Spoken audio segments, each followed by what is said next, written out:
안녕하십니까. 행복론 13주차. 오늘은 처세와 행복이라고 해서 쇼펜하우어, 제가 가장 좋아하는 철학자라고도 할 수 있고 가장 많이 이야기하는 사람일 수도 있어요. 제가 꼭 이것은 쇼펜하우어의 말이다 이런 말 안 해도 많은 말들이 쇼펜하우어의 이었어요, 그동안에. 그래서 이 쇼펜하우어의 그 사상을 가장 충실하게 받아들이면서도 표시가 나지 않게 한 사람이 카네기라고 제가 언젠가 말을 한 것 같은데, 이 쇼펜하우어에 대해서는 할 말이 너무너무 많아서 이 시간이 짧을 것 같은데 한번 시작을 해보도록 하겠습니다. 쇼펜하우어는 1860년대까지 살았기 때문에 말하자면 18세기 후반부터 19세기 중반까지 살았던 사람으로서 대표작은 의지와 표상으로서의 세계 이러면서 이제 베를린 대학 교수를 했다. 그리고 세상을 보는 지혜, 인생을 생각한다, 삶의 예지 이렇게 갖고 이제 이걸 인생론이라고 해갖고 짧게 이 사람의 생애를 얘기를 한다면 굉장히 길은데 결론적으로 이 사람은 오늘날의 말하자면 현대 철학의 선구자라고 할 수가 있어요. 현대 철학. 그래서 이제 그 당시에 득세를 하고 있던 것이 대륙의 계몽주의.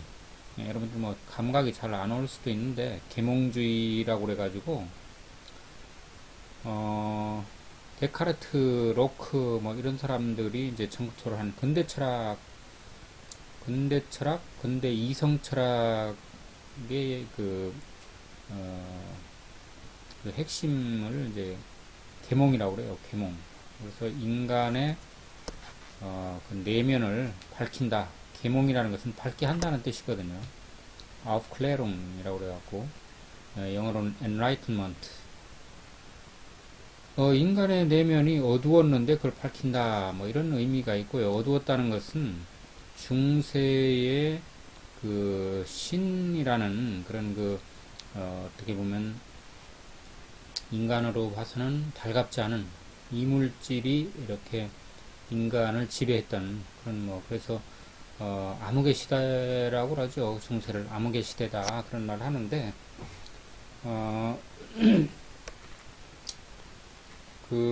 그런 암흑의 시대를 열었기 때문에 계몽 시대라고 하고, 그 계몽주의 시대가 완성되는 것이 헤겔입니다. 그래서 제가 헤겔 전공인데 그 헤겔에 대해서 가장 적대감을 가지고 있던 것이 쇼펜하우어였다 하는 거죠. 저는 헤겔도 좋아하고 쇼펜하우어도 좋아합니다. 그런데 실제로 이 베를린 대학에서 같이 만났어요. 그래서 이제 이 쇼펜하우어가 자기 아버지가 상인이면서 이제 굉장히 분별력이 있는 사람이고 돈도 많고 자기보다 20살 정도 연하의 그 여자하고 결혼을 했어요. 쇼펜하우어의 엄마죠. 그래서 굉장히 미인이었던 것 같고, 그래서 이제 이 아버지가 이 쇼펜하우어에게 내 뒤를 이어서 사업을 해라 이렇게 하는 것을 갖다가 결론적으로는 이제 그 사업을 하지 않고 공부를 했죠. 그래서 사업을 할 거면은 내가 세계 일주를 시켜주고, 사업을 하지 않을 것 같으면은 너 여기 남아가지고 라틴어 공부를 해라.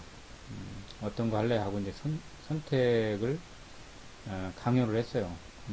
그러니까 이제 쇼펜하우어는 그 세계 일주를 하고 싶은 그런 그 욕망을 참지를 못하고 욕망이라고 안 하고 뭐라 그러죠? 그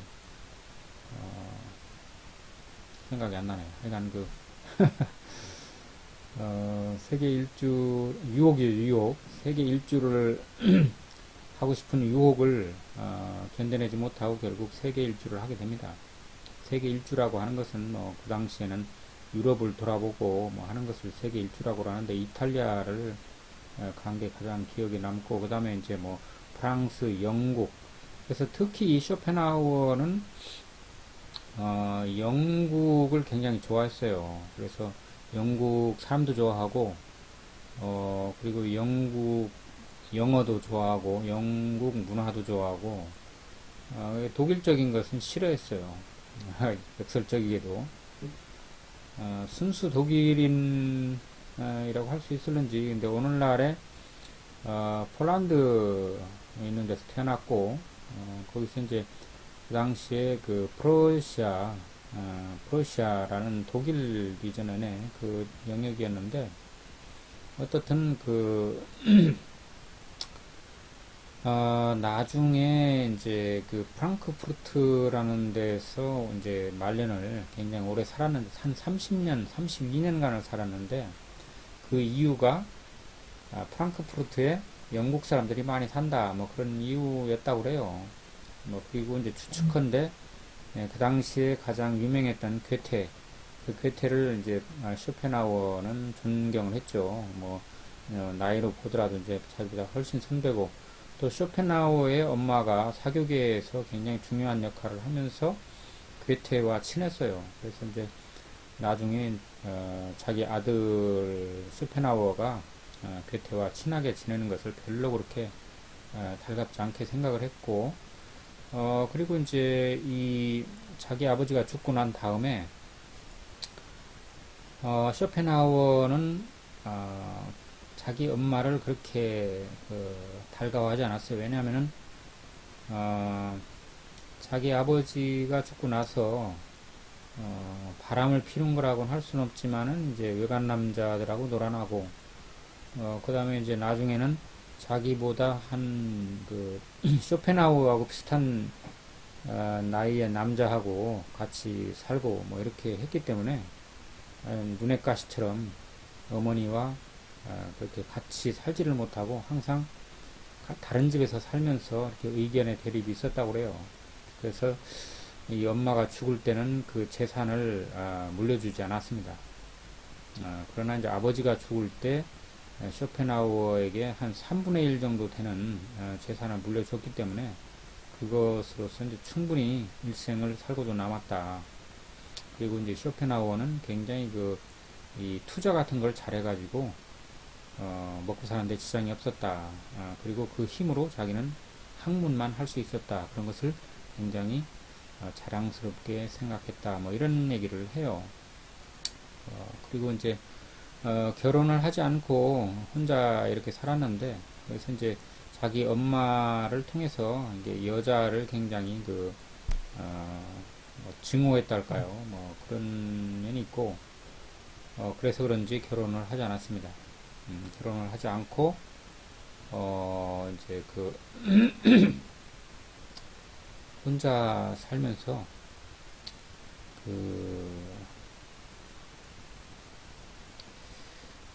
괴테와 이제 굉장히 친교를 맺었고 괴테의 사상, 자연과학적인 사상과 특히 이 색채론이라는 거에 있어서 굉장히 두각을 나타내고 괴테와 같이 이 색채론을 연구를 했어요. 뭐 광학 기계를 동원해가지고 그렇게 하고 이제 뉴턴의 물리학에서 말하는 광학하고 이제 굉장히 대립을 하면서 괴테와 같이 공부를 하고 괴테가 쇼펜하우어를 굉장히 존중을 했다고 그래요. 그래서 사람들에게 나는 여러분들 하고 있으면은 말을 하지만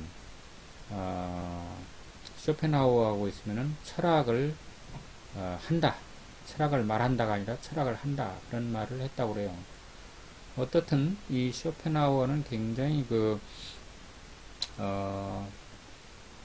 전통적인 그런 그 서양 철학과는 굉장히 좀 색다른 그런 쪽의 그 철학을 했고, 주로 칸트와 플라톤을 이제 서양 자기 그 영역에서는 이제 칸트와 플라톤을 존경을 하고 그쪽에 공부를 많이 하고요. 그 다음에 이제 불교라든가 중국 사상 중에서는 그 주자가 최고의 학자다, 이런 얘기를 하고 굉장히 그 연구를 많이 했다고 그래요. 그리고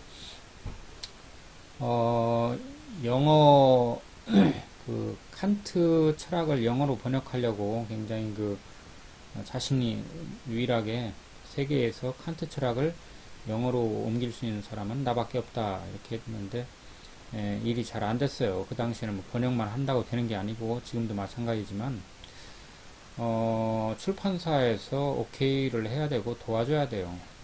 그걸 재정적인 도움을 줘야만이 할 수 있는 거였는데 어쨌든 그렇게 하지 못했고, 결국은 이제 굉장히 고집이 세고 또 굉장히 천재적인 그런 그 재능을 가지고 있었다고 그래요. 그래서 이제 그 헤겔과 특히 대립을 많이 했고, 피시테, 셸링 뭐 이런 사람들하고 이제 원수지간처럼 그렇게 살았는데, 한 대학에 있으면서 굉장히 그 적대시하는, 그래서 이제 헤겔은 전 유럽에서 강의를 듣기 위해서 헤겔 강의실에는 초만원을 이루고 있었고, 쇼펜하우어 강의실에는 사람이 거의 없었다, 뭐 그런 얘기도 있어요. 그런데 어쨌든 살아있을 때 그렇게 인기를 다 누리는 사람도 있고 그렇지 않은 사람도 있고, 그 사람의 사상이 무엇이냐 하는 게 중요한 거지, 뭐 인기가 얼마나 있느냐 하는 것은 별로 그렇게 중요하지 않다고 저는 생각을 합니다. 서론이 굉장히 길었죠. 어쨌든 그래서 이제 이 쇼펜하우어라는 사람이 이제 굉장히 이색적인 그런 사상을 가지고 있었고, 자기 살아생전에는 굉장히 애를 먹었어요. 왜냐하면 자기 철학을 인정해주는 사람이 없어가지고, 그랬는데 이제 말년에 가서 서서히 이제 인정을 받기 시작했어요. 그래서 그 인정받은 것이 바로 오늘 하려고 하는 인생론이라고 해서 이제 세상을 보는 지혜, 인생을 생각한다, 삶의 예지, 뭐 이런 것을 뭉뚱그려가지고 이제 인생론이라고 하는데, 이 분야가 성공을 거둔 거죠. 그런데 이제 원래 이 사람의 이제 주저라고 하면 의지와 표상으로서의 세계라고 그래가지고 말하자면 염세주의죠. 이 세상이라는 것은 있을 수 있는 세계 중에서 최선의 세계가 아니라 최악의 세계다. 그리고 인간은 결국은 죽는다 하는 그런 당연하지만은 굉장히 그 삶의 의욕을 떨어뜨리는 뭐 그런 거죠. 근데 그게 사실인데 그걸 또 거부할 도리도 없어요. 그래서 저는 굉장히 우울하거나 삶의 어떤 방향을 잡을 수 없을 때 쇼펜하우어의 책을 보면서 많은 위로를 여태까지 받아왔습니다. 그래서 이 정도로 해두고, 쇼펜하우어는 그러면은 어떤 그 인생론을 가지고 있는가, 처세론이라고 그랬는데요. 이 처세라는 것은 이제 세상에 자기가 어떤 위치에 있을 것이냐 하는 어떤 처라는 것은 고처죠, 고처. 그러니까 처지 뭐 할 때, 어떤 처지에 있느냐 했을 때, 자기 자신의 몸의 위치 뭐 이런 거죠. 세상에 자기 자신의 몸을 어떻게 놓을 것이냐 하는 게 처세죠. 어떻게 처신을 할 것이냐 하는 거죠. 처세, 처신 같은 말인데, 타인과 사귀는 지혜, 이게 필요하다는 겁니다. 살아갈 때 타인과 사귀는 지혜. 쇼펜하우어가 타인과 사귀는 지혜를 사실은 그렇게 많이 갖지를 못한 것 같은데, 나름 그래도 이제, 서세를 잘 하고 살았다. 그래서, 먹고 사는 문제에 지장이 없었고, 또 자기의 정신 건강을 이어갈 수 있는 그런 그 교제를 했었고, 또, 꼴 보기 싫은 사람들은 아예 만나질 않았어요. 일반인들이랑 뭐, 전혀 만나지 않았고, 자기가 꼭 필요한 사람만 몇 사람 만났어요. 그리고 말년에 가서는 이제 쇼펜하우어를 존경하는 사람들이 막 이제 밀려들었기 때문에 그 사람들은 흐뭇하게 만났겠죠. 그래서 이제 타인과 사귀는 지혜. 그래서 사랑받고 싶으면 먼저 사랑하라 이런 얘기가 있어요. 뭐 우리가 다 알고 있는 얘기일 수도 있는데 쇼펜하우어가 어떤 의미로 얘기했다 하는 것도 중요하지만 또 책이라는 것은 내가 읽고 싶은 대로 읽는 거거든요. 내가 이해하는 게 중요한 거고 저자가 아무리 그렇게 했어도 사랑받고 싶다라는 생각은 누구나 다 하고 있죠. 그런데 갈망을 해요. 갈망을 하지만 영 사랑을 해주지 않죠. 다른 사람이. 사랑을 해주기는커녕 거들떠도 보지 않죠. 대부분. 자기의 이익과 관련된단 몰라도 그게 아니라면 거들떠보지도 않아요. 그러면 어떻게 하느냐? 먼저 사랑하라 하는 거죠. 그 사람을 먼저 사랑하라. 내가 손해를 보더라도 그냥 손해를 보고 먼저 다가가서 그 사람에게 마음을 주고 그리고 이제 자기의 그 마음을 열어놓아라 하는 거죠. 그 사람을 사랑하라. 사랑을 기다리지 말고 사랑하라. 그 얘기를 거꾸로 하면 어떻게 됩니까? 거꾸로 하면 아무도 나를 사랑하지 않는다는 거예요. 이제 필요가 있으면 사랑하겠죠. 근데 필요가 있어서 사랑하는 사람은 그 필요성이 없어지면 바로 떠나죠. 그래서 그런 것을 너무 잘 알기 때문에 내가 먼저 다가가서 사랑을 해라 하는 굉장히 중요한 얘기죠. 그리고 이제 또 모든 일을 자기 뜻대로 하려 들지 말라. 모든 일을 자기 뜻대로만 하려고 하면은 어떻게 됩니까? 충돌이 일어나요. 다른 사람과 충돌이 일어나요. 다른 사람 이야기도 듣고 다른 사람의 의견도 한번 존중을 해주고 하는 그런 것이 없이 모든 것을 자기가 잘났다고 생각을 하고 특히 젊은 사람들이 이제 그런 경향이 강해요. 왜냐하면 젊은 혈기 때문에. 그리고 또 자기가 이제 머리가 좋다거나 자기가 잘났다거나 뭐 여러 가지 자기가 재능이 있다거나 그런 사람들은 자기 뜻대로 하려고 그러죠. 심지어는 뭐 부모도 이제 무시를 하고 자기 뜻대로 하려고 그래요. 쇼펜하우어만 하더라도 사실은 뭐 부모는 상인이 되기를 바랐는데 자기는 이제 그 공부를 해야 되겠다. 그래서 그러니까 자기는 그렇게 해놓고 우리한테는 자기 뜻대로 하지 말라 이렇게 하는 게 어폐가 있겠죠. 근데 무슨 뜻인지는 알겠어요. 그 다음에 이제 유리 같은 마음으로 사람을 사귀기 어렵다. 이 말은 뭐냐면 유리는 잘 깨지잖아요. 잘 깨지고 그 다음에 투명하고 상대방이 나를 기분 나쁘게 하면 바로 화를 내고 기분 좋게 하면 바로 기분 좋아하고 이 유리 같은 마음이죠. 투명한 마음. 뭐가 저 속에 들어있는가 하는 걸 다 알 수 있어요. 그렇게 하면은 안 된다는 겁니다. 사람들이 싫어해요. 나한테 기분 나쁘게 해도 꾹 참고 그걸 별로 표현을 하지 않고 또 저 사람 속에 뭐가 들었는지 잘 모르겠다 하는 게 차라리 낫다는 겁니다. 화내고 있는 게 얼굴에 다 나타나 있고 좋아하는 게 얼굴에 다 나타나 있고 뭐 이렇게 되면은 좋을 것 같은데 금방 돌아서 버립니다. 그렇게 되면은. 그래서 사람을 사귀기가 어렵다. 그래서 이 우리가 사물이라고 하는 것은 뭐 꼭 무슨 물건이나 이런 걸 말하는 게 아니고 그런 것도 있지만 이 세상 사태를 말하는 거예요. 세상이 돌아가는 이런 그 사태, 일, 이런 것을 깨어있는 지혜로 바라보라. 그러니까 항상 아무리 좋은 상황이라도 이게 나빠질 수 있다. 또 아무리 나쁜 상황이라도 이것이 좋아질 수 있다. 이 본질은 무엇일까 하고 흐리멍텅에 잠에서 일어나서 잠자다가 일어나고 하는 그런 상태가 아니라 깨어있는, 초롱초롱하게 깨어있는 그런 지혜로 사물을 바라보라 하는 거죠. 우리가 세상을 살아갈 때 가장 중요한 것은 지혜롭게 사태에 대처하는 것이다. 나한테 떨어져 들어오는 모든 일을 내가 막아낼 수는 없어요. 그렇지만 그것을 지혜롭게 대처를 한다는 거죠. 그걸 원천봉쇄 할 수는 없다는 겁니다.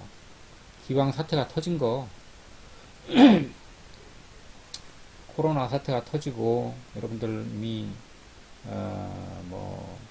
어떤 진로를 외국어 대학 들어와가지고 이미 많은 부분을 결정을 했어요. 스페인어 학과를 갔다거나 경영학과를 갔다거나 아니면 외교관이 되겠다고 결정을 했다거나 이미 그렇게 됐지만은 그것을 이제 이미 주어진 그 사태를 지혜롭게 바라보고 거기에 대처하라 하는 그런 얘기가 되겠죠. 그 다음에 다른 사람의 가치를 인정하라. 가치 인정 안 하는 사람 많아요. 그게 얼굴에 써 있어요. 교수가 강의를 해도 야 저거 뭐 제대로 알고 있는 거야? 뭐 뻔한 소리를 왜 저렇게 해? 예, 하면서 흠을 잡기 시작합니다. 그래가지고는 하나도 배울 수가 없죠.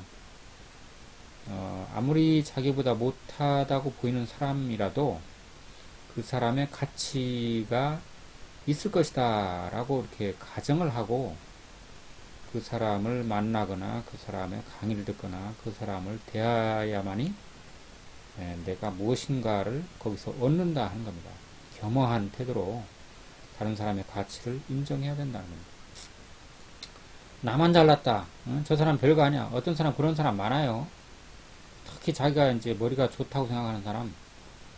나는 무슨 대학 무슨 과 의예과 하고 사람 취급을 안 합니다. 상대방의 가치를 인정하지 않아요.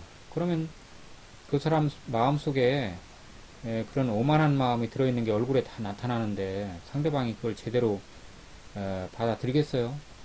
받아들이지 않죠. 자기 개인이 돈 벌고 이런 거 나중에 성공을 하는지 몰라도 타인을 사귀는 지혜는 갖지 못한 것이다.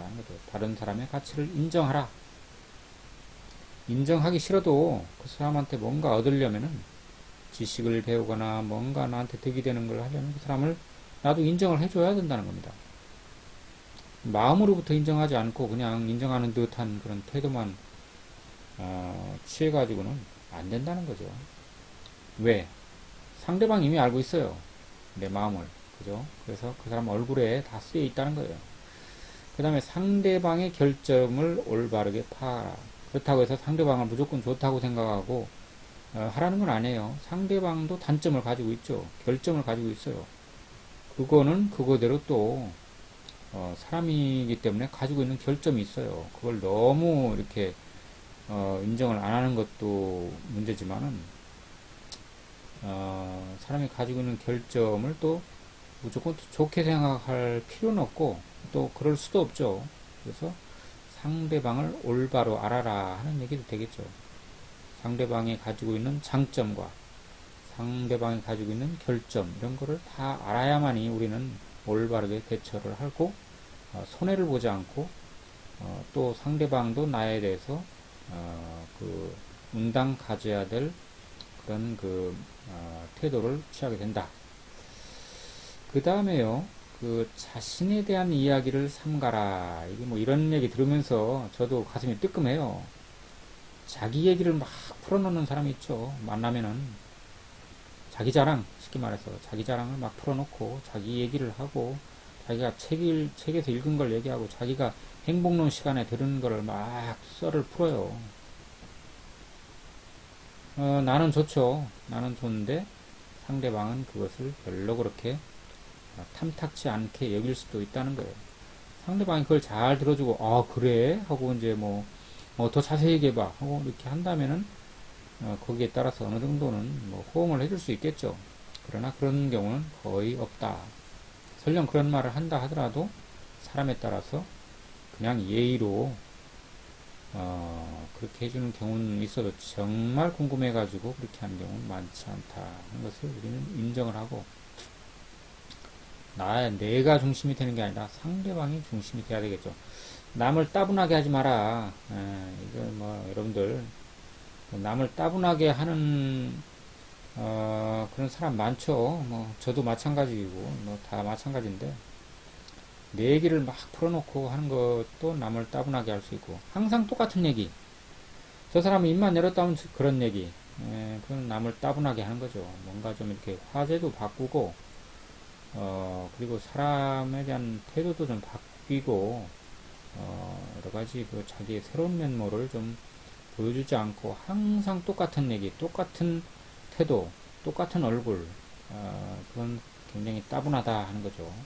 그래가지고는 좋은 만남을 가질 수 없다 하는 거예요. 선입견을 갖지 마라 하는 게 있는데요. 선입견을 갖죠. 저 사람은 서울대 학생이지, 나 저애하고 말하기 싫어. 쟤는 뭐 돈만 하는 경영학과 학생이야. 나는 인문과 학생인데 맨날 그런 경제 얘기밖에 안 하고, 이런 선입견을 가지면 안 된다는 겁니다. 저 사람 교수지, 자기가 뭐 이렇게 많이 안다고 생각을 하고 사람을 갖다 우습게 알고 학생이라고, 그런 태도를 취하면은 다 압니다, 상대방이. 그래서 선입견, 그게 맞을 경우도 있지만 맞지 않을 경우도 있거든요. 순수하게 그냥 대해야 되는데, 어떤 편견, 선입견, 자기만 가지고 있는 그런 생각을 남에게 덮어 씌워가지고 그 사람을 자기 멋대로 재단을 한다. 그 다음에 이제 자기 이야기에 도취하지 마라. 막 흥분을 해가지고 그냥 뭐 만나기만 하면은 자기 얘기에 도취해가지고 막 자기가 묻고 답하고 이렇게 그렇게 하는 사람 많이 있어요. 좋은 것도 있지만은 그거 하면 상대방 싫어한다는 거죠. 그 다음에 자신만의 의견을 가져라. 뭐 그냥 매스컴에서 본 걸 그대로 전달하는 뭐 그런 거는 딴 사람도 알고 있죠. 그거 뭐 해봐야 뭐합니까? 재방송인데, 자신만의 독특한 논리, 자신만의 독특한 아이디어, 독특한 생각, 이런 거를 얘기하는 게 의미가 있는 거지. 어디서 들은 얘기, 어디서 누가 뭐 칼럼 쓰는 거 보고 이렇게 하면은 사람들이 어떻게 해요? 안 듣고 싶어 하죠. 아우, 전 뭐 다 아는 얘기 왜 저렇게 하나. 그 다음에 그 사람을 만나가지고 그 다른 사람 흉을 봅니다. 야, 뭐, 내가 경기대학에 갔더니 누가 어떻게 하고 뭐 이렇게 하고 뭐 흉을 보면은 가만히 있다가 헤어지고 나선 그 사람 흉을 보죠. 참, 저는 얼마나 잘났다고 다른 사람 욕을 하고 그래 하면서 이제 그 별로 좋게 생각을 안 하죠. 그래서 다른 사람에게 아무리 친해도 다른 사람 흉을 보지 마라 하는 거죠. 다른 사람 흉을 보면은 그 허물이 그 흉의 대상이 되는 사람한테 가는 건 당연하지만 그 흉을 본 그 사람에게 돌아가는 거죠. 그래서 그 사람하고 동격이 되기 때문에 흉을 보지 마라. 전부 다 지키기 어려운 것만 지금 하죠. 어떻게 남 흉을 안 보고 사람들하고 이야기를 하냐 하는 그런 생각도 들죠. 흉 보게 돼 있잖아요. 그 다음에 이제 비밀을 털어놓으면 비밀의 노예가 돼. 절대로 여러분들 비밀 얘기하지 마라 하는 거예요. 부모님한테도 비밀, 나 혼자만 가지고 있는 비밀, 친구에게도 나 혼자만 가지고 있는 비밀, 아무리 친한 사람이라도 비밀을 털어놓으면은 나중에 아이고 괜히 얘기했네, 주워 담을 수도 없고 이렇게 된다는 거예요. 그리고 최악의 경우는 그 사람하고 사이가 나빠졌을 때 이거를 다른 어디 가서 폭로를 해버리면은 큰 문제가 되죠. 그래서 타인과 계속해서 어떤 좋은 만남을 이어가기 위해서는 이런 것들을 지켜줘야 된다 한 거죠. 그 다음에 타인을 만나는 것도 있지만 나를 만들어가는 지혜. 이 딸기 되게 먹음직스럽죠, 그죠? 나를 만들어가는 지혜. 당신 모습을 솔직하게 비춰줄 거울을 진인입니다. 진인 이에게 마음을 열어라. 그러니까 아까 앞에서 이제 이렇게 해라, 뭐 비밀 털어놓지 마라, 뭐 흉을 보지 마라, 뭐 사람이 옛날에 여러분들 알죠? 뭐 임금님 기는 당나귀기다 하고 막 그렇게 했던 그 스토리 알죠? 이야기하고 싶어 죽겠는데 이야기를 못하니까 사람이 미쳐 죽을 지경이 되죠. 그러면 안 된다는 거죠. 내가 하고 싶은 뭐 흉을 보든 뭐 어떡하든 내 하고 싶은 얘기를 들어줄 사람 한 사람 정도는 있어줘야 된다는 거죠. 내 모습을 솔직하게 비춰줄 거울을 지닌 이에게 마음을 열어라 하는 거는 그 사람한테 마음을 털어놓고 그렇게 할 수 있는 사람이 한 사람 정도는 있어야 된다는 거죠. 자신을 지키는 것은 존중받는 자신이다. 그러니까 자기 자신을 존중하지 않는 사람은 다른 사람도 나를 존중해주지 않는다는 거예요. 근데 존중을 어떻게 하지? 그게 중요한 거죠. 내가 나를 어떻게 존중할까? 나는 중요한 사람이야. 나 함부로 대하지 마. 이런 마음을 갖추고 있는다고 해서 존중하는 게 될까요? 그렇지 않죠. 내가 존중을 받으려면은 존중받을 그런 노력과 행동을 해야 되겠죠. 그렇게 하는 것이 자기를 존중하는 겁니다. 그리고 자기를 존중하게 되면 다른 사람도 나를 존중한다는 거죠. 그 다음에 이제 밝은 성격도 재능이다 해서 이제 말하자면은 만나면은 얼굴이 밝은 사람이 있어요. 그죠? 얼굴이 밝은 사람이 있고 얼굴이 어두운 사람이 있어요. 또 말을 들어보면 말이 밝은 사람이 있고 말이 어두운 사람이 있어요. 그래서 밝은 사람을 좋아하죠. 얼굴도 밝고 말을 들어봐도 밝고 또 같이 이렇게 다녀봐도 밝고 항상 밝고 희망적인 얘기를 하고 희망적인 얼굴을 하는 사람과 그렇지 않은 사람과 비교를 해보면은 밝고 희망차고 긍정적인 사람 그 사람을 더 좋아하겠죠. 그래서 어두운 모습을 지워버리고 그건 자기 혼자 가지고 있고 사람을 만날 때는 항상 밝은 그런 모습을 보여줘라 하는 거죠. 근데 내 마음은 어두운데 밝은 모습을 보여줄 수가 있을까요? 그래서 그것도 하나의 재능이다 하는 겁니다. 그러니까 재능이니까 그냥 네가 재능이 없으면 그냥 어두운 모습을 보여줘 이런 얘기가 아니고 그런 밝은 성격을 갖도록 노력을 해라 하는 얘기가 되는 거죠. 그게 쌓여갖고 이제 재능이 되는 거죠. 그 다음에 긍정적인 것을 보라. 항상 부정적인 것을 보지 말고 긍정적인 것을 보라. 특히 학문하는 사람들은 어두운 것을 많이 봐요. 왜냐하면 비판을 해야 되기 때문에 사회 비판을 해야 되기 때문에 그런지 몰라도 저도 그렇고 항상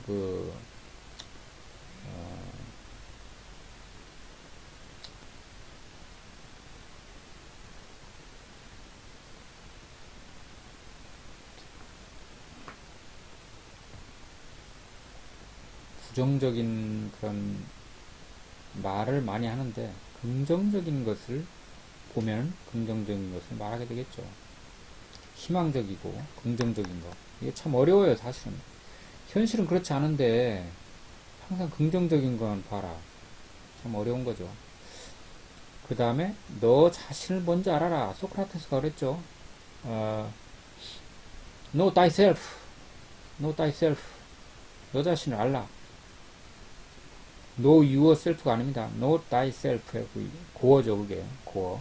어떤 사람은 Know yourself 그러는데 잘못된 거예요. Know thyself. 너 자신을 알아라. 응? 자신을 모르면서 다른 사람 흉보고 세상 비판하고 자기는 더 그러면서 꼴불견이다 이거죠. 다른 사람은 다 아는데 자기는 모른다 하는 거죠. 그 다음에 내면의 소리를 들어라. 내가 정말 내 양심에서 나오는 소리가 뭔가 하는 것을 듣고 거기에 따라서 행동을 해야 된다 하는 얘기죠. 그 다음에 열정을 다스려라 하는 거. 막 열정이 넘치는 사람이 있어요. 특히 젊을 때. 그런데 이 열정이 넘쳐가지고 나중에 보면 후회하게 돼요. 저도 뭐 그런 경우인데, 너무 열정을 많이 갖게 되면 나중에 후회할 일이 많이 생겨요. 열정을 다스리고 정말 내가 할 수 있는 게 뭔가 하는 것만은 이렇게 하도록 노력을 해야지, 막 다 하려고 그러면은 나중에 후회를 남기게 된다는 거죠. 그 다음에 나날이 조금씩 새로워져라. 일신 우일신 이런 말이 있죠. 우리 동양 고어에도 일신 우일신.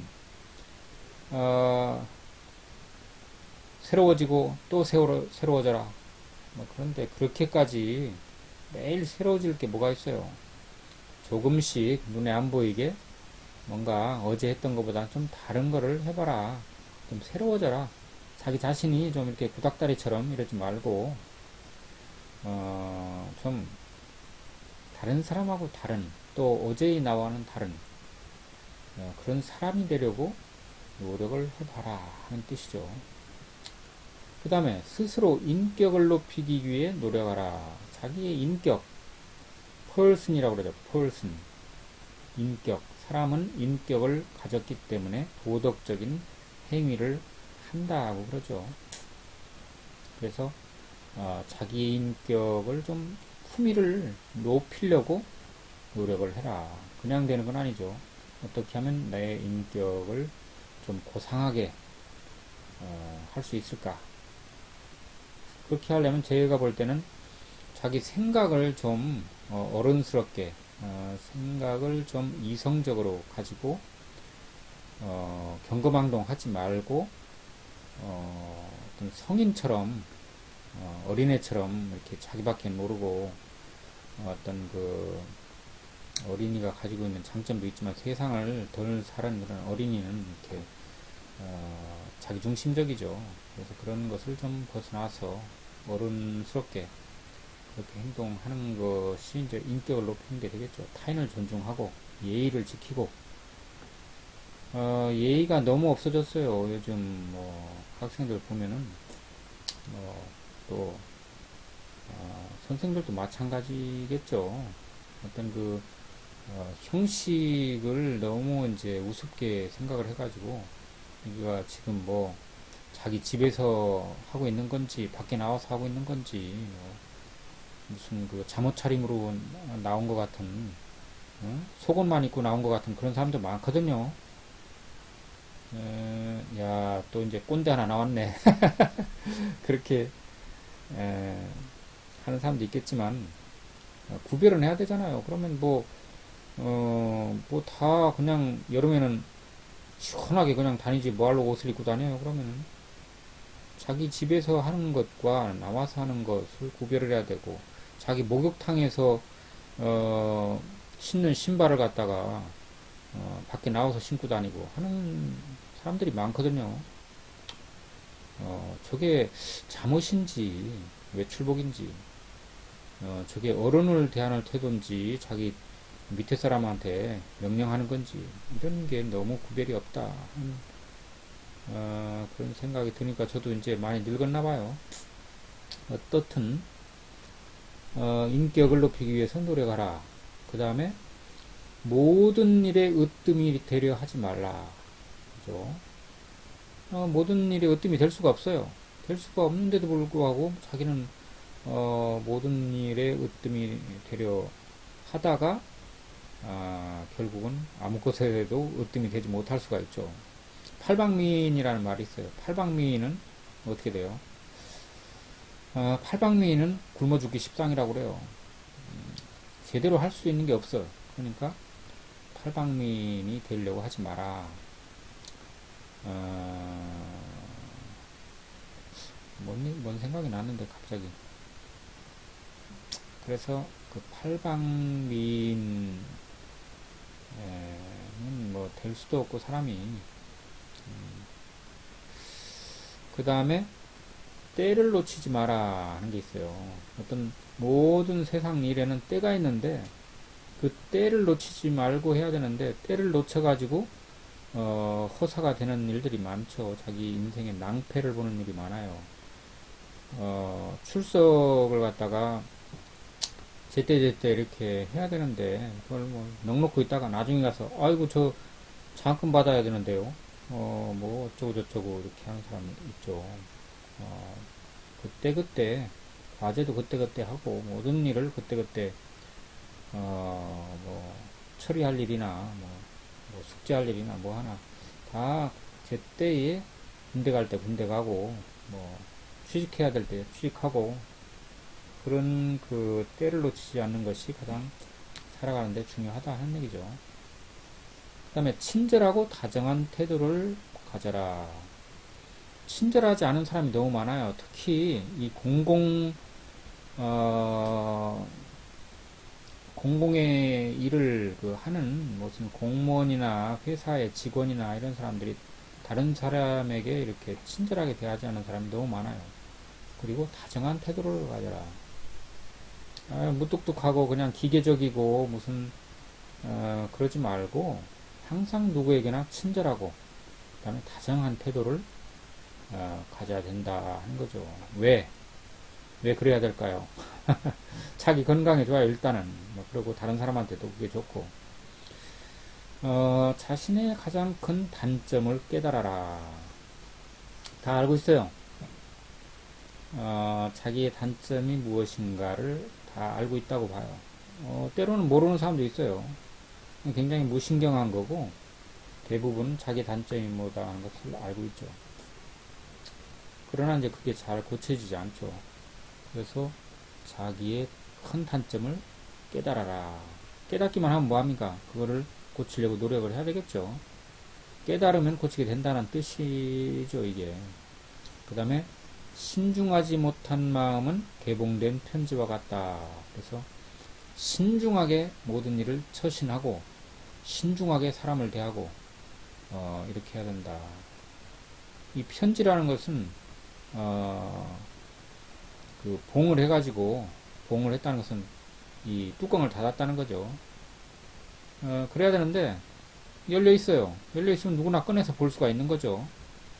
그래서 신중하게 모든 일을 처리하지 않으면은 그 모든 사람이 보는 편지처럼 그 값어치가 없어지게 된다는 뜻이죠. 그럼 어떻게 하면 일에서 성공을 할까요? 일에서 성공을 하는 지혜는 뭐냐? 일에서 성공을 하는 지혜는 사물의 진실을 파악하라. 어떤 그 사태죠. 어떻게 보면 사태, 어떤 사물이나 사태의 진실을 파악하려고 노력을 해야만이 일에 성공한다는 겁니다. 내가 과제를 내야 되는데 이게 과제를 왜 해야 되는 건지 그런 것을 잘 모르고 그냥 덤비면 안 된다는 거죠.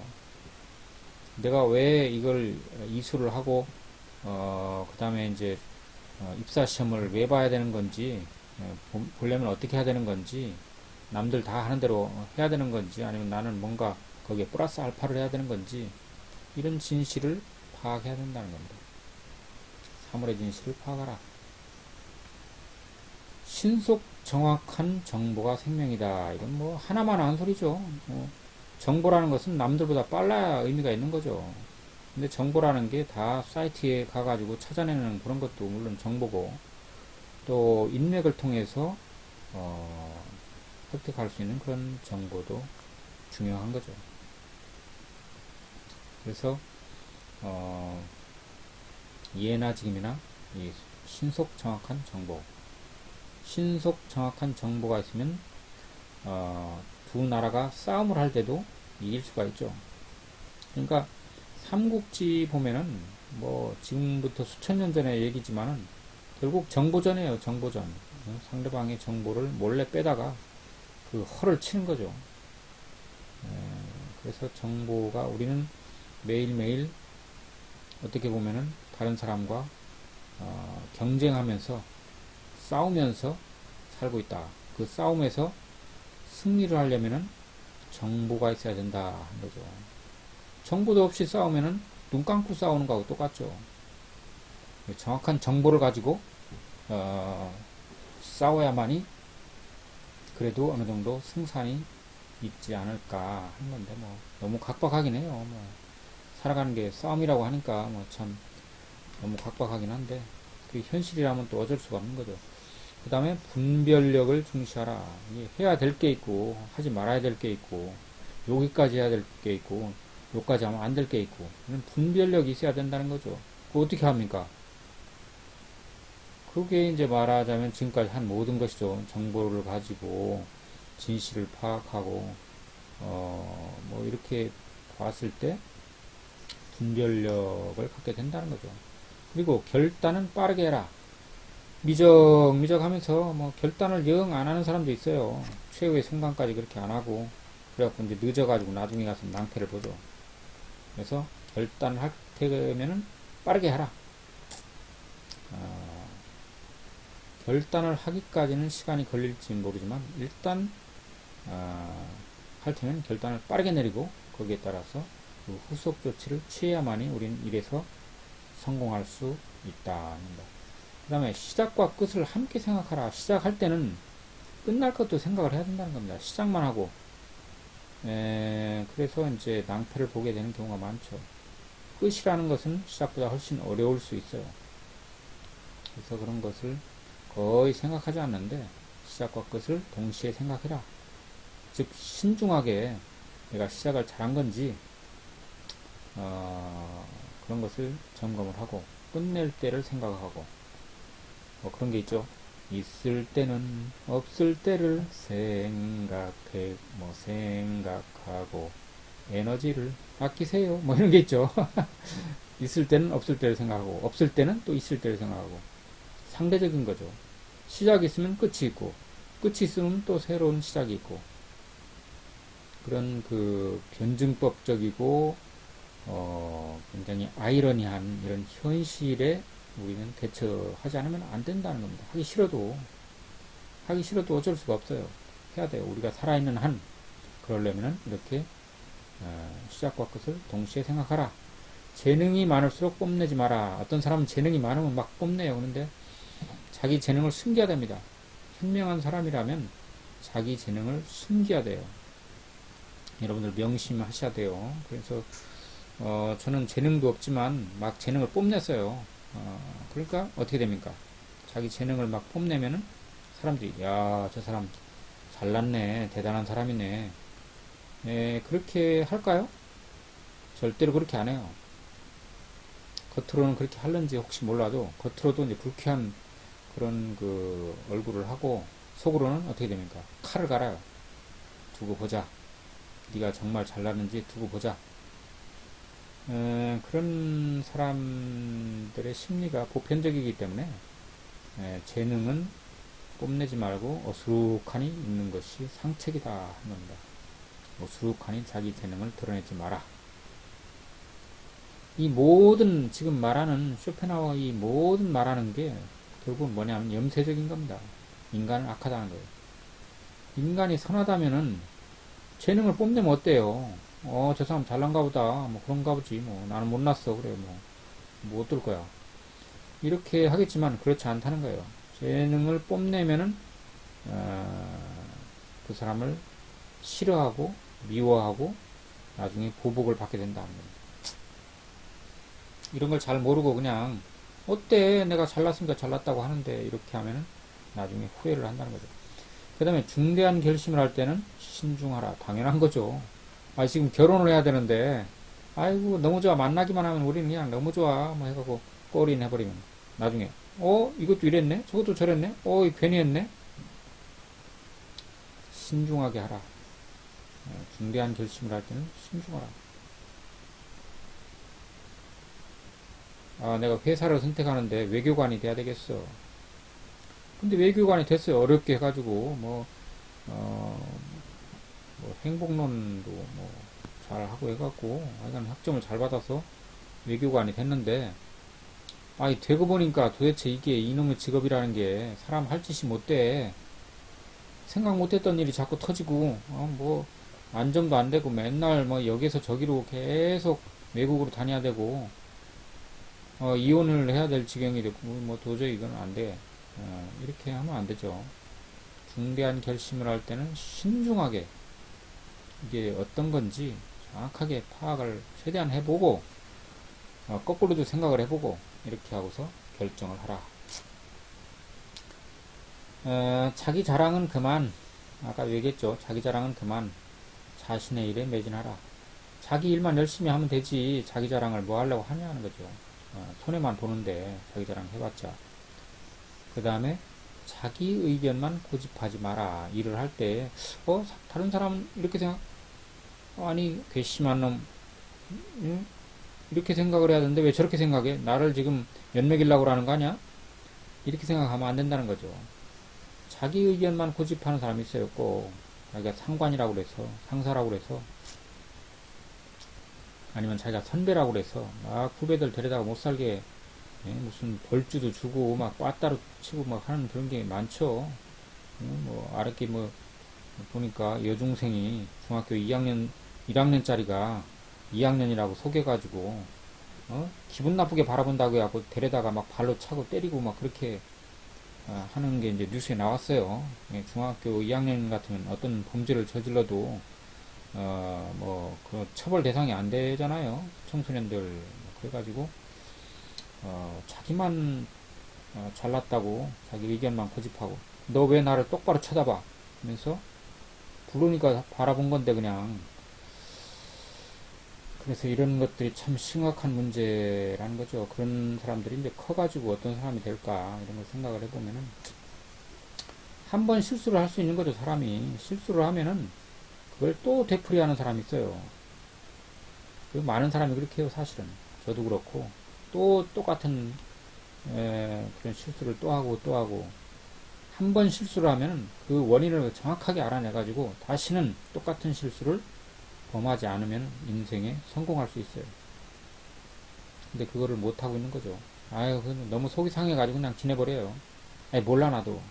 나한테 그런 얘기 하지 마. 이러고 이제 지나면은 나중에 가면 그때 왜 그랬더라 하면서 또 틀리게 되는 거죠. 또 실수를 하게 되는 거죠. 그러면 안 된다는 거죠. 자기가, 아프더라도, 자기의 잘못이 뭔가, 실수가 뭔가 하는 것을 원인이 뭔가 하는 것을 잘 알아내가지고 이래서 그랬구나 하고 이제 이해를 하고 이런 거라면 다시는 내가 하지 말아야지 이렇게 되면은 간단하게 처리할 일을 갖다가 나중에 이제 이게 큰 문제가 돼갖고 나한테 뒤통수를 치게 되는 거죠. 그 다음에 스스로 물러날 때를 알라. 어떤 일을 하다가 안 되면은 그냥 물러나야 돼요. 근데 그 자기 자존심 때문에 계속 하려는 사람이 있어요. 물론 그런 마음도 있어야 되지만 그냥 안 되는 것은 그냥 과감하게 거기서 정리를 해버리는 것도 좋은 방법이다. 물러날 생각을 안 하고 그냥 끝까지 뭐 이렇게 하려는 사람이 있죠. 대통령도 끝까지 하려고 그러고 자기가 하여간 모든 걸 다 해야 된다고 생각하는데 물러날 때를 알라 하는 거죠. 그 다음에 성공이 의심되면 시작도 하지 마라. 이게 될는지 안 될 수 있을 것 같은데 아무리 생각을 해봐도 이거는 안 될 것 같은데 이런 거는 아예 그냥 시작을 하지 말아요.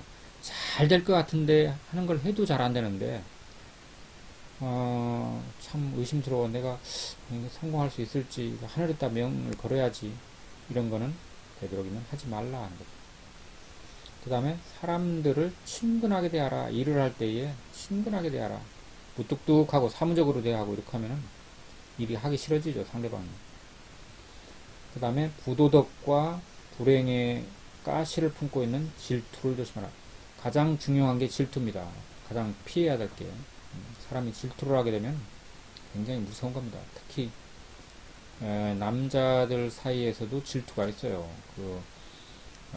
12.6 사태 여러분들 알죠? 12.6 사태에서 이제 김재규가 차지철을 쏴 죽이고 그리고 이제 대통령도 쏴 죽였잖아요.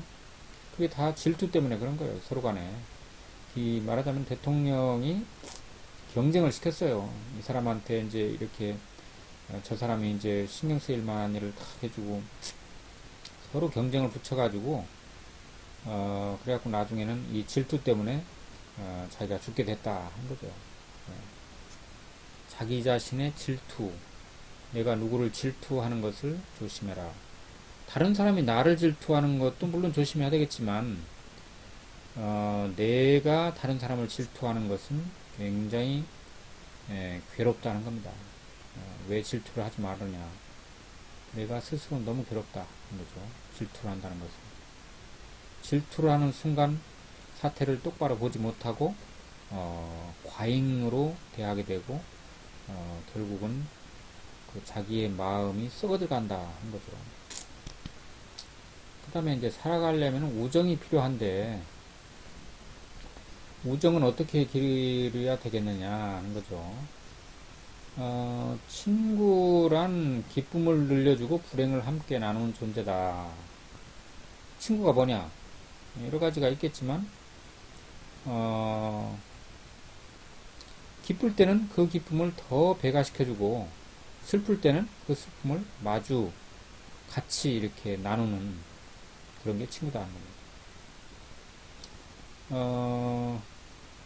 기쁠 때 내가 같이 기쁨을 나누려고 하면 질투를 하고, 내 불행을 얘기를 해주면 시큰둥하고, 그건 친구가 아니라는 거죠. 그래서 이 사람이 좋은 인생을 살았느냐 말았느냐 하는 것은 좋은 친구에 달려있다. 너무 당연한 말인 것 같으면서도 사실 어려운 거죠. 진정한 친구라는 게 뭐 이맛박에다가 써가지고 다니는 게 아니기 때문에 어느 순간 배반을 해버리고 그런 경우 많죠. 어떤 내가 잘 나갈 때는 친구가 돼주지만 내가 실패를 하고 내가 못난 사람처럼 보일 때는 떠나버리는 그런 친구가 아니죠. 근데 친구와 친구 아닌 사람을 이렇게 어디다 써붙이고 다니는 게 없죠. 알 수가 없죠. 그 환경이 돼봐야 안다는 거죠. 진정한 우정은 다이아몬드처럼 오래간다. 그래서 사람은 오래된 사람이 가장 편안하고 좋다 하는 그런 말이 있어요. 그래서 진정한 우정은 다이아몬드처럼 오래간다. 다이아몬드는 뭐 거의 영구적으로 가도 변화가 없죠. 단단하기 때문에 부패를 하지 않는다는 거죠. 그래서 진정한 우정이라는 것은 어떤 상황에서도 이제 변치 않고 그대로 유지가 된다. 그래서 옛날에 이제 어떤 사람이 둘이 친구였는데 한 사람이 자기 친구가 정말 자기가 어떤 극한 상황에 처해 있어도 똑같은 그런 마음을 가진 친구인가를 알아보기 위해서 어느 날 돼지를 한 마리 잡아가지고 그거를 지게에다 지고 한밤중에 그 사람을 자기 친구를 찾아갔다고 그래요. 그래가지고 이제 한밤중에 찾아가니까 웬일이냐 한밤중에 그래서 실은 내가 피치 못할 사정으로 인해 가지고 사람을 하나 죽였네. 그래서 이 사람을 어떻게 할 수도 없고 해서 내가 지금 지게에다 지고 왔는데 나 좀 숨겨주게. 그렇게 했다고 그래요. 그러니까 그 친구가 그래? 얼른 들어와.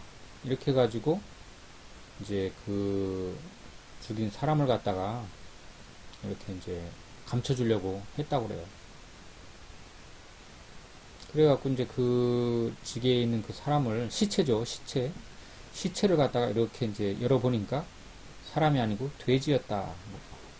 그래가지고 너는 진짜 진정한 나의 친구구나 해가지고 그 돼지를 잡아가지고 둘이서 밤새도록 술을 마시면서 참 너무 기뻐가지고 그렇게 했다라는 스토리가 있어요.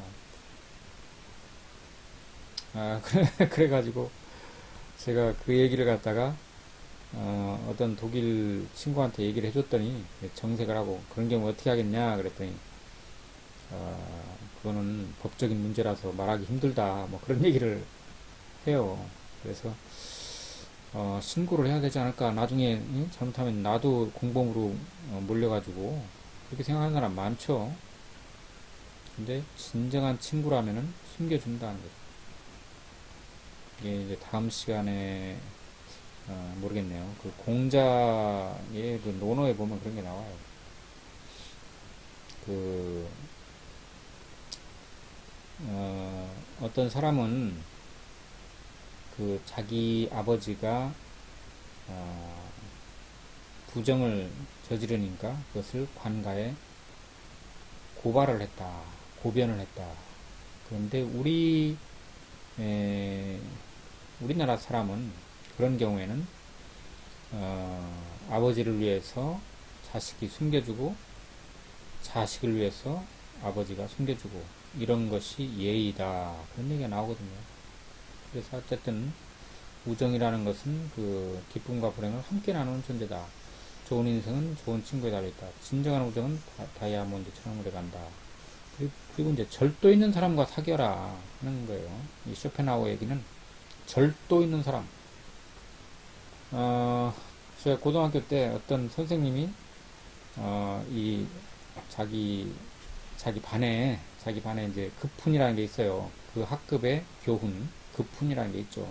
맨 앞에 이렇게 의자로 달려 있잖아요. 거기 보면 이제 뭐 무슨 성실, 근면, 뭐 정의, 뭐 이런 것이 대부분 급훈이죠. 근데 이 선생님은 어떻게 했냐면은 놀 때 놀고 할 때 하자. 놀 때 놀고 할 때 하자. 이런 게 급훈이었어요. 그랬더니 이제 교장 선생님이 화를 냈다는 거예요. 세상에 응? 급훈을 이렇게 하는 사람이 어디 있느냐 해갖고 막 화를 내가지고 불려가가지고 그래가지고 그걸 고쳤다고 그래요. 어떻게 고쳤냐? 놀 때 놀고 할 때 하자. 그럼 또 화를 내니까 할 때 하고 놀 때 놀자. 그렇게 고쳤다고 그래요. 그래갖고 이제 배꼽을 잡았는데 일리가 있는 거죠. 할 때 하고 놀 때 놀자. 그게 뭐냐면 절도라는 거예요. 이건 뭐 노는 것도 아니고 하는 것도 아니고 뭐 이거는 도대체가 뭘 하는 건지 맨날 그런 사람들이 많죠. 화끈하지 못하다 이거죠. 쉽게 말해서 절도 있는 사람. 절도, 끊을 절. 그다음에 길도 짜죠. 끊고 맺는. 화낼 때 화내고 또 풀 때 그냥 풀고. 잘못한 게 있어도 용서를 한번 해주면 그걸로 끝나고 어떤 그런 게 이제 절도죠. 그런 것이 없는 사람은 좋지 않다는 거죠. 그런 게 있는 사람하고 사귀어라. 좀 화끈하고 좀 그러면서도 이제 굉장히 그 성실한 그런 사람 말하는 거죠. 불행을 혼자서만 감당하려 하지 마라. 불행을 만나면은 남하고 그걸 좀 상의도 하고 할 수 있는 사람이 있어야 된다는 거죠. 그게 우정이죠. 친구한테 얘기하라는 겁니다. 불행이 있으면은 자기 혼자 그러지 말고. 그 다음에 이제 무턱대고 남에게 기대지 마라. 뭐 무슨 일만 있으면 남에게 다 의지하려는 사람이 있죠. 내가 할 수 있는 일인지 남에게 이것을 좀 부탁을 해야 될 일인지 이것을 좀 차분하게 마음을 진정시켜 가지고 이렇게 결정을 해야지 무턱대고 남에게 다 털어놓으면은 안 된다는 거. 왜 안 되는가? 저 사람 말이야 맨날 저렇게 자기 문제가 있어가지고 남한테 저런 얘기를 하고 해서 별로 좋지 않은 인상을 갖게 된다는 거죠. 그 다음에 이제 지나치게 사랑하지도 미워하지도 마라. 그렇다고 해서 사람을 너무 지나치게 사랑하거나 또 너무 지나치게 미워하거나 그렇게 하지 말라는 겁니다. 왜 그렇습니까? 사람은 비슷해요. 어떤 그 악인이라도 어떤 그 선인이라도 비슷해요. 그렇기 때문에 지나치게 사랑하는 것은 금물이라는 거예요. 그 다음에 또 지나치게 미워하는 것도 그 사람도 사람이기 때문에 좋아질 수 있거든요. 그리고 그 사람도 사람이기 때문에 또 잘못할 수도 있는 거고. 그런 가능성을 열어놓고 그렇게 해야지 너무 그렇게 이제 해도 안 된다 하는 얘기죠. 그 다음에 상대를 주의 깊게 살펴 그에 맞춰라. 이게 중요한 거예요. 우정에 있어서 나한테 맞추는 게 아니고 상대방한테 맞추라는 거예요. 어떤 사람은 자기한테 꼭 맞춰가지고 이렇게 하는데, 자기가 필요하면 연락을 하고 필요하지 않으면 연락 안 하고, 자기가 또 어디 가야 되면 같이 가자고 하고, 그러지 말고 나한테 맞추지 말고 상대편 친구에게 맞춰라 하는 얘기죠. 상대에게 내 속마음까지 드러낼 필요는 없다 하는 거예요. 그럼 아까는 그 다 털어놓으라며 이제 왜 또 속마음까지 드러낼 필요는 없다고 그래 하고 이제 상반되는 얘기가 아니냐, 그렇게 볼 수도 있지만, 그렇다고 해서 어느 정도는 남겨놔야 된다는 겁니다. 완전히 다 드러내지 말고. 왜 그렇습니까? 속마음까지 다 드러내면은 나중에 가서 낭패를 볼 수도 있어요. 왜냐? 그 사람도 사람이거든요. 그래서 절교를 하는 사람도 많죠. 그래서 그런 것을 우리는 조심을 해야 된다. 상대방의 어떤 그 친구의 흠집 대신에 장점을 찾아라. 이게 중요한 거예요, 사실은. 사람인 이상 많은 단점을 가지고 있죠. 근데 그 단점은 굉장히 찾기가 쉬워요. 그걸 굳이 내가 찾아줄 필요는 없고, 그 사람이 가지고 있는 남모를 어떤 장점 같은 것을 찾아내야 그 사람을 친구로 만들 수가 있고, 또 그 우정이 오래 간다 하는 거죠. 또 연인도 마찬가지예요. 결혼하려고 하는 사람도 많은 단점을 가지고 있어요. 나중에 보면. 그렇지만 장점도 가지고 있어요.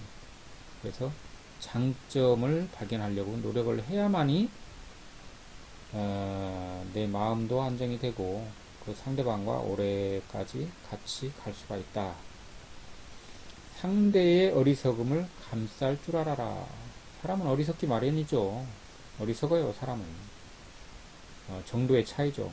그러면은 그 어리석음도 감싸줌으로써 그 사람이 감동을 하게 된다는 거죠. 너 왜 이렇게 이런 걸 잘못했어 하고 맨날 그 어떤 도덕 교사처럼 이렇게 행동을 하면은 그 사람이 싫어한다는 거죠, 당연히. 감싸줘 가면서 때로는 이제 진실도 좀씩 얘기를 해주고 뭐 하는 그런 게 필요하겠죠. 그리고 무엇이든 좋은 면을 보려고 노력하라. 그러니까 아까도 얘기했지만 긍정적인 마음, 밝은 마음, 희망에 찬 마음, 그런 얼굴, 그렇게 되는 데는 그냥 되는 게 아니라 좋은 면을 보려고 노력을 해서 그렇게 된다는 거죠. 상대방에게서 좋은 면을 보려고 노력을 해야 우정을 우리는 기를 수 있다 하는 얘기죠.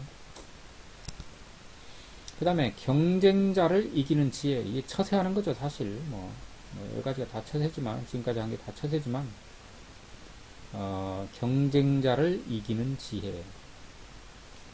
어떻게 하면 우리 현대 사회가 경쟁 사회인데, 같은 클래스 안에서도 경쟁을 하고, 집에서도 경쟁을 하고, 경쟁밖에 없어요. 그래서 참 슬픈데, 그래도 어떡합니까? 그걸 인정을 해야지.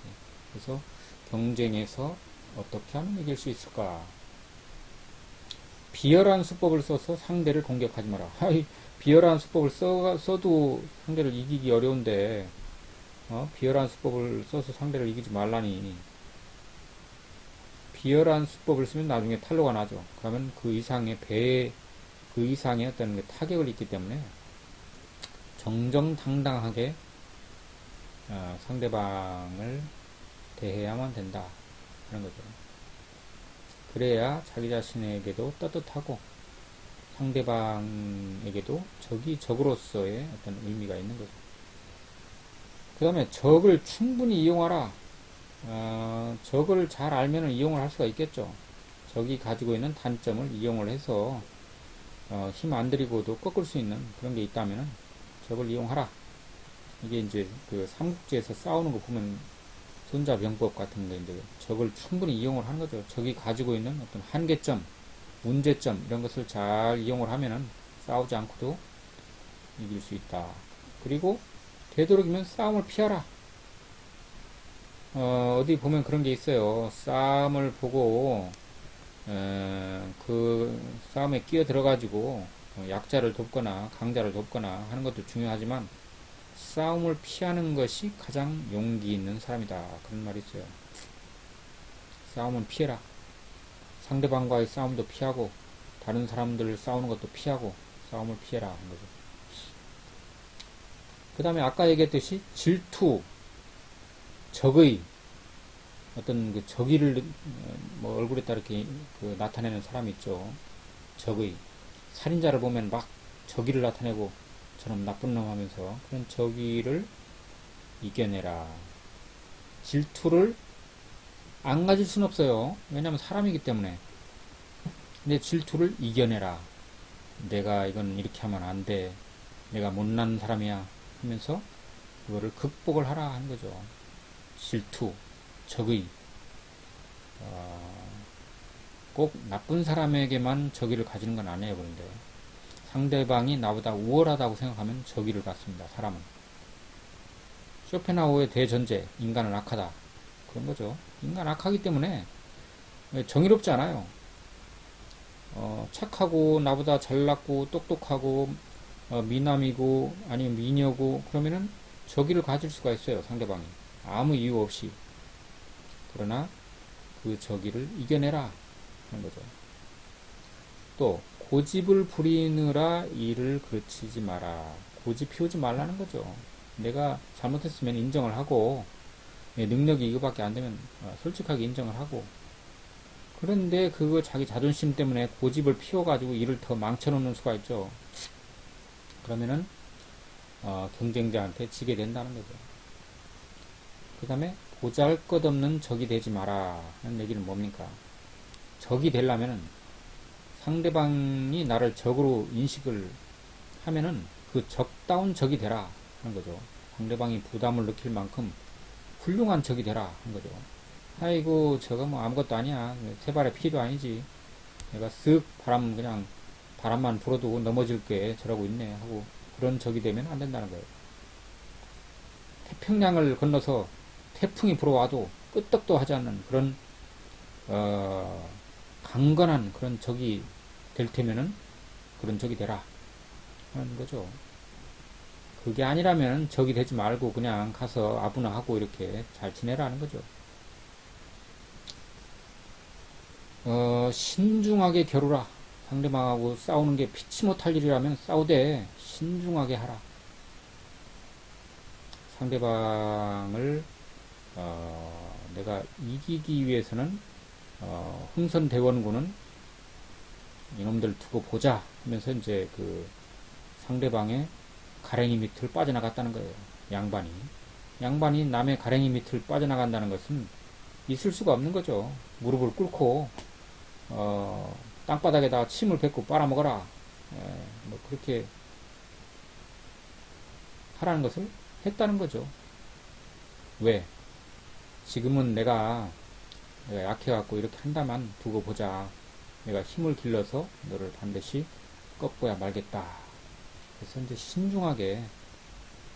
신중하게 겨루어라. 내가 맞설 때는 맞섰지만 또 그렇지 않을 때는 조용히 있어주고 상대를 해주지 말고 그런 때를 잘 살펴가지고 거기에 맞게 신중하게 겨루어라. 미래에 적이 될 만한 사람, 저놈은 하는 걸로 봐가지고 나한테 나중에 걸림돌이 될 것 같아. 저놈은 어떻게 사전에 없애버려야지. 이렇게 하지 말고 자기 편으로 만들면 그게 훨씬 더 낫잖아요. 자, 그러면은 저놈은 이쪽으로도 가고 저쪽으로도 가고 저런 놈이야. 그러면 내 편으로 만들어 버리는 게 속 편하지 해가지고 밥도 사주고 뭔가 좀 이렇게 내 아군으로 만들어 놓는 거죠. 커피도 사주고 뭐 사람 이야기도 들어주고 해가지고 그 다음에 사람의 마음을 파악하라. 저 사람이 무슨 마음을 먹고 있는가 하는 것을 파악을 해야지. 그렇게 안 하고 그냥 무작정 저놈은 내 적이야 해가지고 경쟁자를 갖다가 몰아붙이면은 안 되는 거죠. 저 사람의 마음을 잘 읽어가지고 거기에 대처를 하는 것이 가장 현명하다. 남에게 부탁을 받을 때는 한꺼번에 요구를 들어주지 말라 이런 말이 있어요. 그러니까 부탁을 나 저기 이번에 내 조카가 있는데 여기 그 자리가 하나 있으면은 어떻게 좀 옛날엔 그랬어요. 지금은 그러면 안 되겠지만 뭐 사람 사는 세상에 뭐 그런 일이 가끔 있는 거죠. 내 조카가 있는데 자리 하나 있으면 좀 어떻게 나 좀 도와줘. 아 그래요? 그렇게 해야지 하면서 그 조카를 갖다 도와줘요. 넣어줘요. 그 자리에다가 어, 옛날에는 그렇게 뭐 그런 일이 뭐 비일비재했어요. 지금도 뭐 그러리라고 보는데 그러면 안 된다는 겁니다. 그러면은 부정이고 비리기 때문에 안 되는 게 아니라 그 은혜를 모른다는 거예요. 왜? 사람은 근본적으로 이기적이고 악하기 때문에 도움을 받을 때는 가서 막 참 진심으로 하는데 딱 도움을 받고 나면은 돌아서 버린다는 거예요. 사람 마음이. 그러면 안 되고, 그래. 자리가 있긴 있는데 이게 참 힘든 자리라 말이야.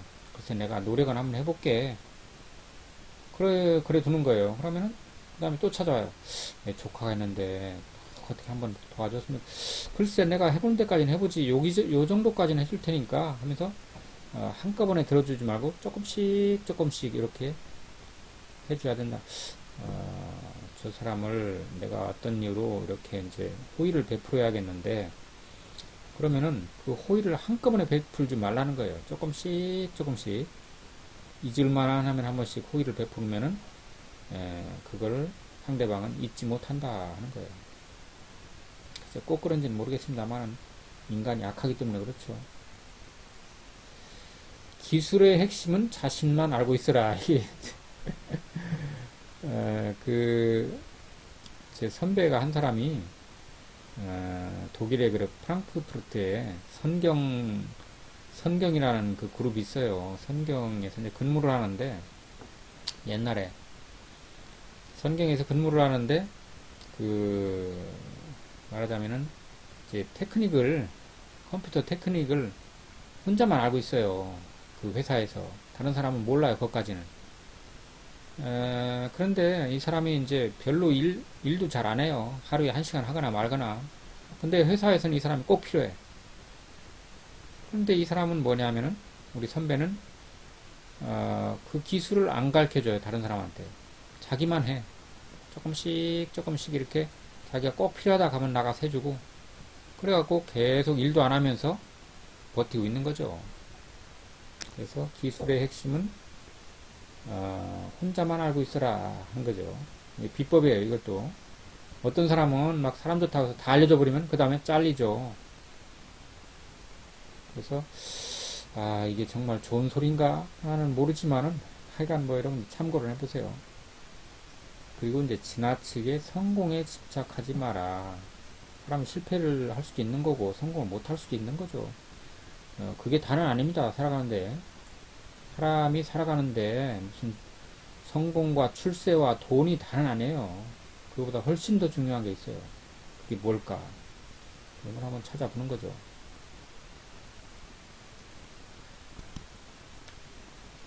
자, 그러면은 어떻게 해야 타인에게 사랑을 받을까 하는 거죠. 할 게 너무 많아요. 이거 시간이 없는데. 타인에게 사랑을 받으려면은 어떻게 하냐. 상대방하고 의견이 충돌이 돼요. 말만 꺼냈다면 의견이 달라가지고 얼굴이 붉어가지고 그럼 어떡합니까? 그때는 대화를 하라. 대화를 여러분들이 잘 안 해요.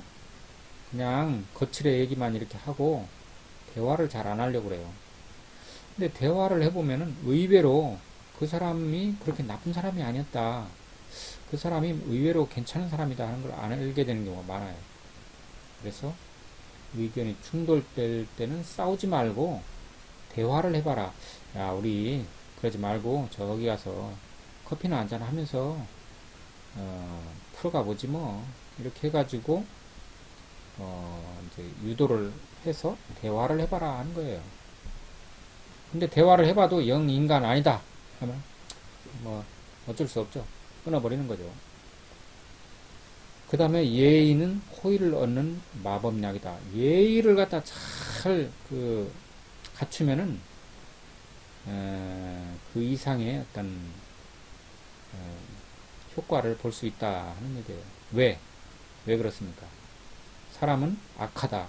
사람은 자기가 악하다는 것을 잘 모르고 자기는 받으려고 그러고 자기는 안 주려고 하거든요. 근데 상대방이 먼저 예의를 깍듯이 해갖고 나에게 이렇게 대해준다. 그러면 어떻게 됩니까? 미안하거든요. 사람이란 미안하거든요. 그러니까 호의를 가질 수밖에 없다. 어떤 상대방에게 마법을 걸어가지고 그 상대방을 꼼짝 못하게 하는 것은 예의다 하는 거죠. 말씨도 아주 깍듯이 예의를 하고 태도도 예의를 지키고 이렇게 여자라면은 막 꽃도 사주고 그런 예의를 지키면은 상대방이 넘어가 버려요 완전히. 그래서 예의를 꼭 지켜야 된다는 거죠. 꼭 그런 걸 얻으려고 그런 건 아니고요. 사실 예의가 필요하죠. 예의가 없으면은 사람들이 어떻게 됩니까? 사람들이 막대 먹게 되는 거죠. 그냥 발가벗고 그냥 자기 본질적인 것만 딱 내놓고 하기 때문에 그렇게 되면 삭막한 세상이 되는 거죠. 예의가 이 세상을 부드럽게 만들어주는 그런 윤활유의 역할을 한다 하는 거죠. 그 다음에 알기 쉽게 이야기하라 하는 게 있어요. 알기 쉽게 얘기하라. 어떤 사람은 얘기를 해도 도대체 무슨 얘기를 하는 건지 알 수가 없는 그런 사람들이 많아요. 얘기를 막 자기 중심의 얘기를 막 이 얘기했다 저 얘기했다 왜 저 얘기를 할까. 그래서 사람은 말로 행동을 산다 이런 거예요. 말이 곧 그 사람의 행동이라는 거죠. 말이 그만큼 중요하다 하기 때문에 신중하고 쉽게 얘기하라. 알아듣기 쉽게 얘기를 해라. 알아듣기 쉽지 않게 얘기한다고 해서 꼭 추상적으로 얘기하는 걸 말하는 건 아니에요. 추상적으로 얘기를 하지 않으면서도 굉장히 어려운 얘기가 있어요. 왜 그러냐? 빙빙 돌려가면서 본질을 얘기 안 하고 엉뚱한 소리를 자꾸 하거든요. 그래가지고 자기가 맨 처음에 그 얘기를 왜 했는지 그것도 까먹어가지고 그런 사람은 이제 좋지 않은 그런 인상을 주게 되죠. 그다음에 아까 얘기했죠. 은혜는 조금씩 자주 베풀어라. 한꺼번에 그냥 밥을 갖다가 한 30만원짜리 사주면은 야 고마웠어 하고서는 얼마 있다가 이제 몇 개월 지나면 다 잊어버리죠. 그렇게 하지 말고 커피를 한 잔 사줘요. 그냥 커피를 한 잔 사주고 또 얼마 있다가 한 2주 후에 만나면 야 저번에 우리 커피 마셔보니까 좋지. 또 한 잔 내가 사줄게. 오늘 내가 기분이 좋아 해가지고 또 한 잔 사주고 조금씩 자주. 쟤는 참 매너가 됐어. 저렇게 남한테 이렇게 커피를 먼저 사주는 것도 이게 참 쉽지가 않은데 하면서 그 사람에게 나쁘지 않은 감정을 갖게 된다 하는 거죠. 대화를 해봐라. 그러면은 이 대화는 그 사람됨을 알 수 있게 된다는 거예요. 대화를 해보면 알아요. 어떤 사람은 안개를 싹 피우고 그냥 진심은 얘기 안 하고, 어떤 사람은 아주 진솔하게 또 자기 얘기를 하고, 어떤 사람은 두서가 없고, 어떤 사람은 또 얘기하는 걸 싫어하고, 뭐 여러 가지가 있죠. 그래서 이 사람 이런 사람이구나 하고서 이제 알게 되는 거죠. 그 알게 되면 어떻게 됩니까? 거기에 맞게 대처를 하게 되는 거죠. 그래서 이제 타인에게 이제 관심을 받는다, 사랑을 받는다, 뭐 이런 거죠. 내가 상대방에게 아니요, no 할 때는 하지 말라는 건 아니에요. 할 때는 예의 바르게 해야. 제가 말씀하신 것을 제가 꼭 해드리고 싶습니다. 제가 지금 그렇게 정중하게 저에게 이렇게 호의를 베풀어 주시고 하셨는데 제가 꼭 해드려야 되지만 제가 우연찮게 이번에 이런 일이 생겼어요. 그래서 이번에는 제가 꼭 해드리고 싶은데 다음으로 미루어야 될 것 같습니다. 예의 바르게 이렇게 하면은 그래요? 알았어요. 뭐 이렇게는 안 하겠죠. 아, 예, 감사합니다. 다음에 그러면은 기회가 되면 좀 해주십시오. 이렇게 할 수가 있겠죠. 예의 바르게 노를 할수록 예스 할 때야 뭐 그냥 야, 예, 알았어요 해줄게요 하면 되겠지만은 아니요 할 때는 굉장히 예의 바르게 해야 그 사람이 상처를 덜 받는다는 거죠. 그 다음에 거짓말은 결국 손해를 본다. 거짓말을 이렇게 거짓말하고 저렇게 거짓말하고 자꾸만 이렇게 하면 나중에 가면 어떻게 됩니까? 그게 득을 보는 게 아니고 엄청난 손해를 보겠죠. 그리고 진실을 얘기할 때도 그 진실을 다 얘기해주면 안 된다. 어느 정도는 남겨놓고 숨통 트일 정도는 남겨놓고 얘기를 해줘야지 다 1에서부터 100까지 다 얘기해줘 버리면은 나중에 후회할 일이 생긴다는 거예요. 왜? 사람은 근본적으로 악한 존재예요. 좋을 때는 좋지만 언제 그게 나에게 화살이 돼서 돌아올지 모릅니다. 상대방에게 100%를 다 정말 친한 친구다.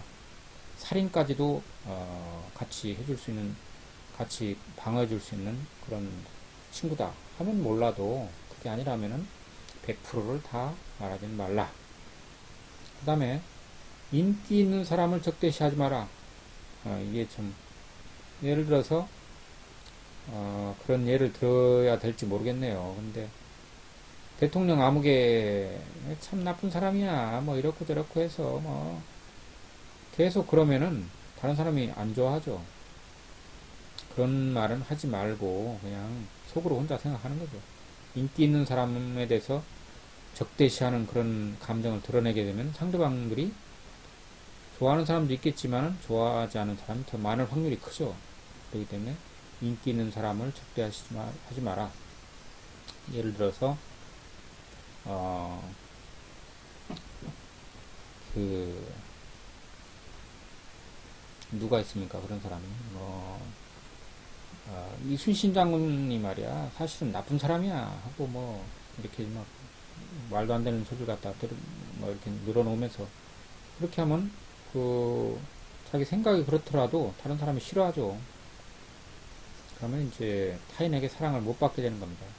그 다음에 사소한 일에 참견하지 마라. 사소한 건 그냥 못 본 척하고 그래야지 콩이네 파시네 해가면서 전부 다 그걸 자기가 간섭을 해야 된다고 말 참견을 하고 이러면은 싫어하죠. 그냥 못 본 척, 아 그래 그렇게 하고 그냥 들은 척 못 들은 척 이렇게 사소한 일은 그냥 넘어가 줘야 된다는 겁니다. 나한테 손해가 돼도 사소한 일이면은 참을만 하면 그냥 아예 됐어 뭐 사람이 그럴 수도 있는 거지 하고 이렇게 이제 그 대인배의 모습을 좀 보여줘라 하는 거죠. 자기 능력의 한계를 밝히지 마. 야, 이건 나도 모르겠어. 솔직히 내가 교수지만, 나 이거 몰라. 야, 저 사람 멋있어 보이는데? 교수가, 응? 자기가 모른다는 것까지 저렇게 얘기를 하고, 참, 솔직 담백한 사람이야. 이렇게 볼 수도 있지만, 교수가 그걸 몰라? 참, 그런 사람이 다 있나? 이렇게 생각할 수 있다는 거예요. 왜냐하면 학생들은 교수는 화장실도 안 간다고 생각을 하는 사람도 있어요. 그래서 자기 능력을 한계를 굳이 밝혀가지고 할 필요는 없다. 저는 못 그렇습니다. 저는 모르는 건 모른다고 하고 능력이 없는 건 없다고 하고 이제 그렇게 하는데 그래도 그렇게 하면 안 된다 하는 얘기예요. 여러분들이 뭐 꼭 교수만이 아니라 여러분들도 이제 어디 취직을 하거나 뭐 할 때 상사가 뭐 이렇고 저렇고 하면은 저는 몰라요. 이거는 여기까지밖에는 전 몰라요. 굳이 그렇게 물어보지도 않는데 자기 능력의 한계를 밝힐 필요는 없다는 겁니다. 그냥 은근슬쩍 쓱 넘어가도 돼요. 아유 제가 시간이 없어서요 하면서 그러면은 이제 저 사람은 뭐 여기까지 알고 여기까지 모르는 사람이야 이렇게 이제 한계 지워가지고 하지는 않는다는 거죠. 그리고 이제 아까도 얘기했지만 늘 새로운 모습을 보여라. 저 사람은 맨날 저런 사람이야. 맨날 저 소리, 요 대목에 가서 이 소리 나오고, 뭐, 항상 똑같은 사람이야. 뭐 구닥다리 같이 맨날 말도 안 되는 소리를 가지고 혼자 저렇게 그런 인상을 주면은 안 된다는 거죠. 그리고 아까 얘기했지만 남의 험담을 하지 말라 했죠. 남의 잘못을 들추지 마라. 어떤 계제도 아닌데 굳이 그 사람의 잘못을 들추어내는 것은 자기한테도 득이 되지 않는다 하는 거예요. 그 다음에 이제 뭐 행운을 불러들이는 지혜 해가지고 이거는 제가 이게 좀 너무 시간이 없어가지고요. 뭐 이거 이 정도를 해도 되지 않을까 싶어요.